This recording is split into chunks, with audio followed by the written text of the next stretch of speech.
Good morning बच्चों। Language में बच्चों लेसन 10 वचन हम लोग पढ़ रहे थे। हम लोगों ने बच्चों इसमें वचन क्या होता है इसके बारे में जाना कि वचन शब्द से बच्चों अभिप्राय है कि संख्या, जिससे हमें संख्या अर्थात गिनती ये पता चलती है कि संज्ञा शब्द के एक हैं या अधिक हैं। इसकी जानकारी हमें जो देते हैं वो होता है वचन। इसके बारे में हम लोगों ने जाना था बच्चों कि वचन के कितने भेद होते हैं, एक वचन और बहुवचन। जिस विकारी शब्द से बच्चों एक वचन का बोध होता है वो उसकी संख्या का बोध होता है कि एक है तो वहाँ पर एक वचन होता है, लड़की, कुर्सी, कमरा, गमला आदि। और जहाँ पर विकारी शब्द के जिस रूप से बच्चों एक से अधिक होने का बोध होता है उसे बहुवचन कहते हैं, जैसे लड़कियाँ, कुर्सियाँ, कमरे। तो इस तरह से बच्चों हम लोगों ने देखा कि वचन किसे कहते हैं, वचन के कितने भेद होते हैं, ठीक है। और कुछ शब्द ऐसे होते हैं बच्चों जो हमेशा एक वचन में प्रयोग किए जाते हैं, जैसे घी, दही, आकाश, दूध, धरती, सत्य, भाग्य, जनता, पानी, वर्षा, बालू आदि। कुछ शब्द ऐसे होते हैं बच्चों जो हमेशा बहुवचन में प्रयोग किए जाते हैं, हस्ताक्षर है, प्राण, आंसू, केस, दर्शन, होश, लोग, दर्शक, समाचार आदि। तो बच्चों इस तरह से हम लोगों ने देखा कि वचन के बारे में पूरी जानकारी हम लोगों को मिली। हम लोगों ने इसकी एक्सरसाइज की थी इसके पहले वाले वीडियो में। आज हम लोग बच्चों इसके प्रश्न उत्तर करेंगे। तो सबसे पहला क्वेश्चन अभी मैंने आपको बताया कि वचन किसे कहते हैं, अर्थात वचन से क्या अभिप्राय होता है। तो पहला क्वेश्चन आप ये लिखेंगे, वचन किसे कहते हैं। आंसर है बच्चों उसका कि शब्द के जिस रूप से उसके एक या अनेक होने का बोध हो उसे वचन कहते हैं। उदाहरण में जैसे बच्चा, बच्चे आदि। बच्चा जो है बच्चों एक वचन है और बच्चे बहुवचन है। नेक्स्ट क्वेश्चन है बच्चों, वचन के कितने भेद होते हैं।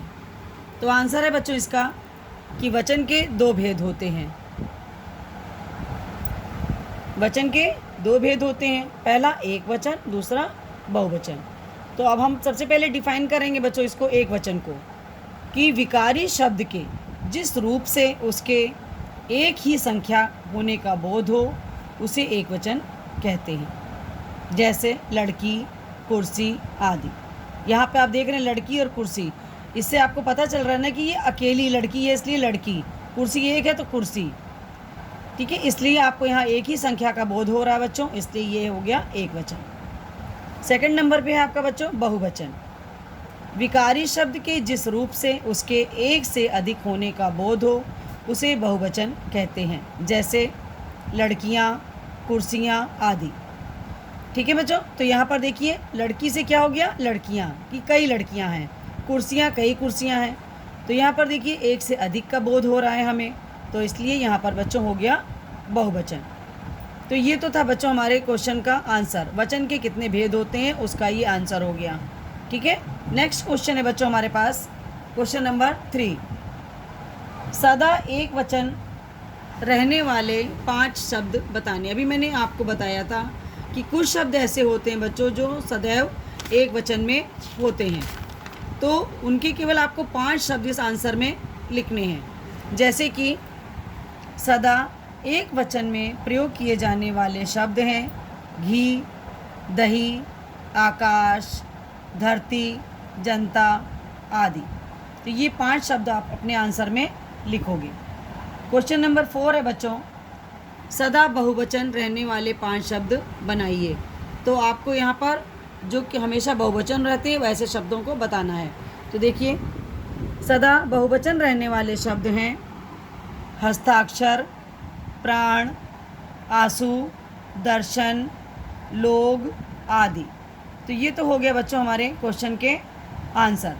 अब हम देखेंगे कि हमारे अभ्यास कार्य में पिछले वाले वीडियो में जो शब्द नहीं हो पाई थी, जो एक्सरसाइज, वो मैं आपको बता दे रही हूँ। देखिए एक्सरसाइज नंबर गा, निम्नलिखित शब्दों के वचन बदलकर लिखिए। तो यहाँ पर बच्चों कथा से क्या हो जाएगा, कथाएं। कथा एक वचन है, यहाँ पर बहुवचन में बदल जाएगा तो कथाएं।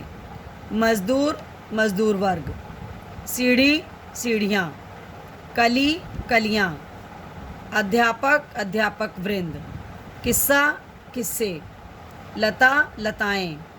तलवार तलवारें, चोटी चोटियाँ, चूहिया चूहियाँ। नेक्स्ट एक्सरसाइज है बच्चों घा। निम्नलिखित वाक्यों में वचन संबंधी अशुद्धियाँ आपको शुद्ध करके फिर से लिखनी है। तो जैसे देखिए यहाँ पर है, रमा की आँख से आंसू निकल पड़ा। तो जब इसको शुद्ध करेंगे तो यहाँ पे क्या होगा, रमा की आँखों से आंसू निकल पड़े। सोने चांदी का भाव बढ़े हैं, सोने चांदी का के भाव बढ़े हैं। मंदिर में, तो यहाँ पे क्या हो जाएगा, मंदिरों में भगवान का दर्शन किया। मैंने 4 किताबें खरीदी।